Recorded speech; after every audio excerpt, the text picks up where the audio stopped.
ഇന്ന് പാലക്കാട്ടെ കുറച്ച് വിശേഷങ്ങളായാലോ. ഞങ്ങൾ അലക്സങ്ങളുടെ വീട്ടിലാണുള്ളത്. അതിൻ്റെ ഫ്രണ്ട് വ്യൂ ആണ് നിങ്ങളിപ്പോൾ ഈ കാണുന്നത്. നല്ല സുന്ദരമായിട്ടുള്ള പാടം. ഇത് കാണുമ്പോഴേ നമുക്ക് നല്ല ഒരു ഗുഡ് ഫീലിംഗ് കിട്ടും. ഞങ്ങളതൊക്കെ കുറച്ച് നേരം കണ്ട് ആസ്വദിച്ചു. കുറച്ച് ഫോട്ടോഷൂട്ട്സൊക്കെ എടുത്തു. അതിനുശേഷം നമ്മുടെ ട്രിപ്പ് ആരംഭിച്ചു. നമ്മൾ നെല്ലിയാമ്പതിയാണ് ഇന്ന് ഫോക്കസ് ചെയ്യുന്ന ഏരിയ. കുറച്ചധികം ദൂരം തന്നെ നമുക്ക് യാത്ര ചെയ്യാനുണ്ട്.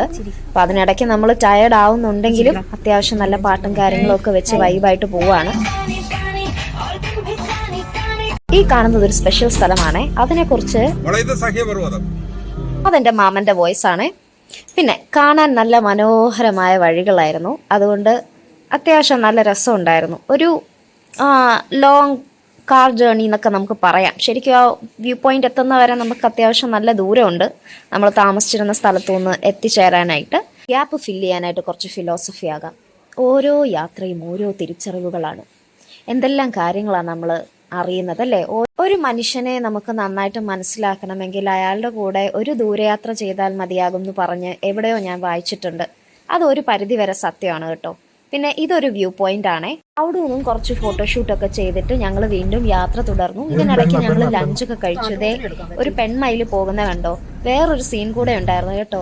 ഒരു പെൺമയിലും കുറച്ച് മയിൽ കുഞ്ഞുങ്ങളും കൂടെ പോകുന്നത്. പക്ഷേ അത് ക്യാപ്ചർ ചെയ്യാൻ പറ്റിയില്ല മര്യാദയ്ക്ക്. അൺഎക്സ്പെക്റ്റഡ് ആയിട്ട് പെട്ടെന്ന് വന്നതല്ലേ, അത് കാരണം അത് കിട്ടിയില്ല.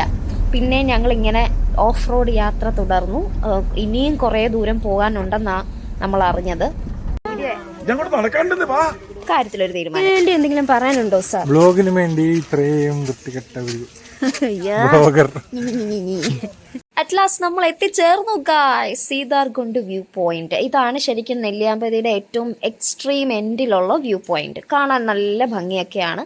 പക്ഷെ എനിക്ക് തോന്നുന്നു നമ്മൾ മറ്റേ പാഞ്ചാലിമേട്, പൊൻകുന്നം അതുപോലുള്ള സ്ഥലങ്ങളിലൊക്കെ പോയവർക്ക് അത്ര പുതുമയായിട്ടൊന്നും തോന്നാൻ സാധ്യതയില്ല.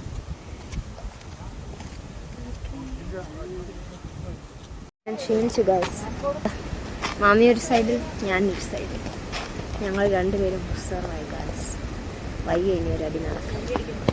ബാക്കി വിശേഷം നെക്സ്റ്റ് വീഡിയോയിൽ. Okay bye.